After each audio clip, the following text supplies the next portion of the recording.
नमस्कार, मैं हूं दीपक मुनि और आप हैं मेरे साथ धे टीवी पर। तो आज बहुत दिन के बाद लॉन्ग वीडियो बनाने का मन हुआ। मुद्दा ही ऐसा है जिस पर चर्चा 1 मिनट में नहीं हो सकती। मामला है भारत और चाइना का। चाइना ने एक बार फिर अरुणाचल प्रदेश को अपनी टेरिटरी बताते हुए एक महिला को 18 घंटे तक हैरेस किया। इनका कसूर सिर्फ इतना था कि ये अरुणाचल प्रदेश से बिलोंग करती हैं। इनका नाम है प्रेमा वेंगजॉम थोंगडॉक। ये यूके से जापान जा रही थी। डायरेक्ट फ्लाइट ना होकर इनकी ट्रांजिट फ्लाइट थी, जिसको इन्हें चाइना के शंघाई एयरपोर्ट से बदलना था। तो कहानी यूं हुई कि इनकी यूके की फ्लाइट शंघाई एयरपोर्ट पर लैंड होती है। अगली फ्लाइट जो इनको जापान लेकर जाने वाली थी, उसे इनको यहाँ से बोर्ड करना था। रूटीन स्टैंडर्ड प्रोसीजर होता है। चाइनीज इमिग्रेशन वाले इनसे फॉर्मल इंक्वायरी करते हैं और जब पता चलता है कि ये इंडियन पासपोर्ट होल्डर हैं और अरुणाचल प्रदेश से आती हैं, तो वहीं से इनका हैरेसमेंट शुरू हो जाता है। चाइनीज अथॉरिटीज़ के लोग इनसे कहते हैं कि आपका पासपोर्ट वैलिड नहीं है क्योंकि आप अरुणाचल प्रदेश से आती हैं और अरुणाचल प्रदेश भारत का हिस्सा नहीं बल्कि चाइना का हिस्सा है,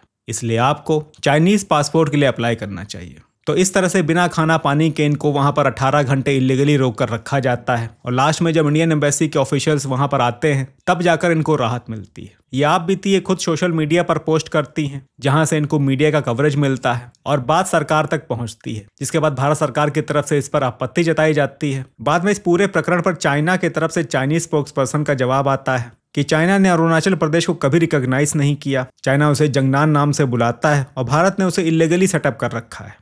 First of all, Zangnan is China's territory. China never acknowledges the so-called Arunachal Pradesh illegally set up by India. As for the individual case you mentioned, we've learned that during the whole process, China's border inspection authorities have gone through the whole process in accordance with laws and regulations and had just enforcement and fully protected the lawful rights and interests of the person concerned. तो ये है China. आपको याद होगा 2 महीने पहले PM Modi China गए थे। मौका था एससीओ के एनुअल मीटिंग का। वहां से इस तरह के कुछ विजुअल्स आ रहे थे जिसमें शी जिनपिंग, पुतिन और पीएम मोदी के बीच याराना कुछ ऐसा दिख रहा था कि जैसे मानो 4 दोस्त बहुत दिन के बाद नुक्कड़ वाली चाय की टपरी पर मिले हों।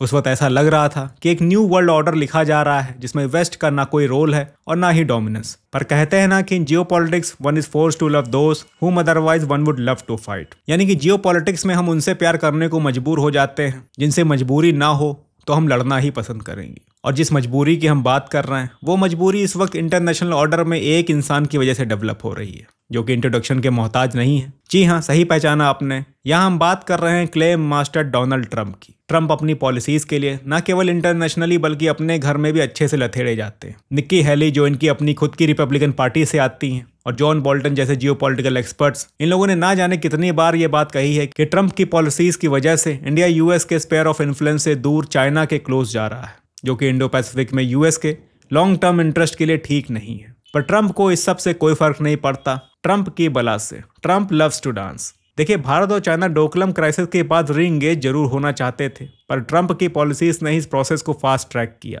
पर दिल में कसक तो रह जाती है। हिंदी चीनी भाई भाई कितना भी बोल लें, पर ट्रस्ट इश्यूज बहुत ज्यादा है। अभी ज्यादा पुरानी बात नहीं है। ऑपरेशन सिंदूर में ही चाइना पाकिस्तान को लाइव इंटेल दे रहा था, तो हम चाइना को ट्रस्ट नहीं कर सकते। बॉर्डर डिस्प्यूट जो हमारे चाइना के साथ हैं, चाहे वो ईस्ट में तवांग और अरुणाचल प्रदेश हो या नॉर्थ वेस्ट में अक्साई चीन, ये डिस्प्यूट्स इतना इजीली रिजॉल्व होने वाले नहीं है। पर यहाँ पर वॉर का खतरा हमेशा बना रहेगा। और इस वक्त जो हालात हैं, ऐसे में हम कर क्या सकते हैं? यूएस ट्रंप के हाथ में है और ट्रंप को आसिम मुनीर पसंद है। चाइना पर हम कभी भरोसा कर नहीं सकते। रशिया हमारे साथ है, पर अनलाइक इन 1971 रशिया ना हमारे लिए चाइना से लड़ने आएगा ना पाकिस्तान से। और ऐसे में मेरे हिसाब से समझदारी यही है कि eat anything and do nothing. ये जियोपॉलिटिक्स है, वक्त से तेज बदलती है, इसलिए इंतजार करिए, हवा का रुख फिर बदलेगा। हाँ, मीनवाइल भारत को अपनी कैपेबिलिटीज को बढ़ाते रहना होगा क्योंकि आत्मनिर्भरता जरूरी है।